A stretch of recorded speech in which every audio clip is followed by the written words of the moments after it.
can remember every night before I went to bed when I was younger, and my dad would read several books to us, to me and my sisters. And some of our favorite books were like The Foot Book and One Fish, Two Fish, Red Fish, Blue Fish by Dr. Seuss.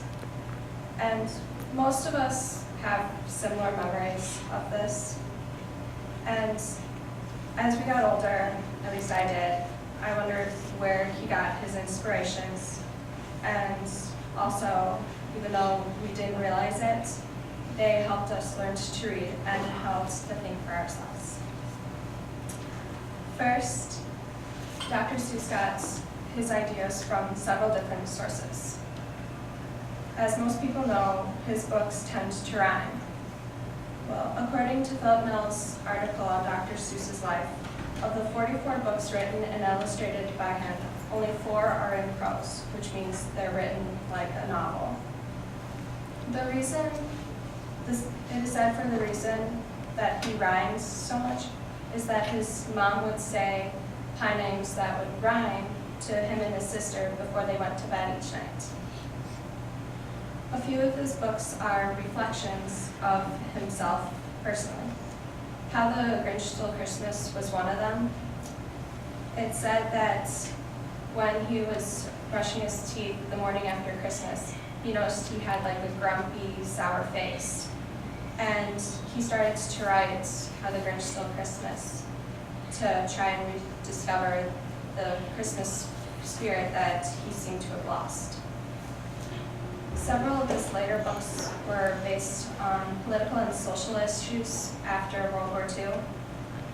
Muriel the Turtle is one example. The book is about a king turtle who wanted to be higher than everything else and have a larger kingdom. And by the end, one little turtle was able to pull him from his high throne. And according to the Politics of Dr. Seuss, this book has the message that all dictators eventually meet the same fate, and people, or turtles, once oppressed, will win back their freedom.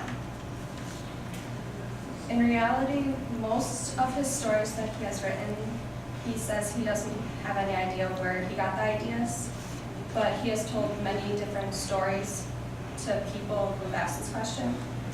One is from Philip Mills' article again. One story is, I get all my ideas from Switzerland near the Forca Pass. There's a little town called Gletsch, and 2,000 feet above, there's a smaller hamlet called Ubergletsch. I go there every 4th of August to get my cuckoo clock fixed. While my cuckoo is in the hospital, I go around and talk to the people in the streets. They are strange people, and I get my ideas from them. That was just one of many stories that he has told. Another, no matter what his inspirations for his books, they are valuable tools in teaching children how to read. He actually didn't start writing children's books with teaching children in mind. It all started when a friend of his asked him to write a children's book that first graders couldn't put down, and he wanted Dr. Seuss to use a limited amount of words from a list that was given. And this led to him writing The Cat in the Hat. Another time, a publisher actually vetted Dr. Seuss that he couldn't write a story with a plot using 50 or less different words, but the publisher lost the bet. Dr. Seuss wrote Green Eggs and Ham to counter this bet, and it does only use 50 different words. Many of his books also use simple phonics, and phonics are like the connection between the letters and their respective sounds. Example is like box and box, and they use the short O sounds, and it's repeated throughout Green Eggs and Ham to reinforce that association between the letter O and its short O sound. His books also have interesting plots to keep children interested in reading, so it doesn't seem like they're learning. again, Cat in the Hat.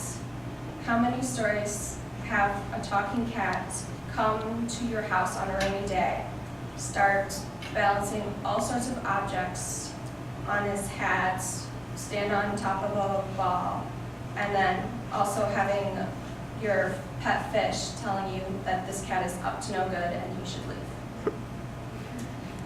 Besides just teaching children to read, they also help children how to think for themselves and make decisions off of what they thought. As I stated before, several of his ideas came from political and social issues. According to Christina Vera's article, Political Dr. Seuss Books, each book carries its own specific theme, but one major theme all shared is the hope for a better world. Many of these worldly issues were put into simpler contexts for our children to understand. Example is the Lorax, and it just tells about how the world would look if everyone cut down the trees and just misused our planet to the point where it didn't look like our home anymore. Another example is the Sneetches, and it's supposed to tell about how some people think they're better than others, but that isn't really good for us.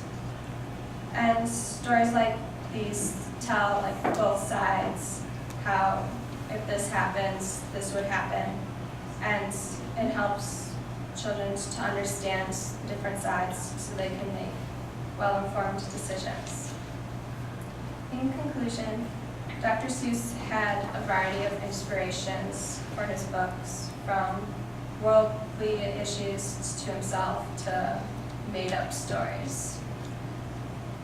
It is a good resource for teaching children to read and how to think and make decisions. I have a parting quote from Dr. Seuss from his book, I Can Read With My Eyes Shut. The more that you read, the more things you know. The more things that you learn, the more places you'll go.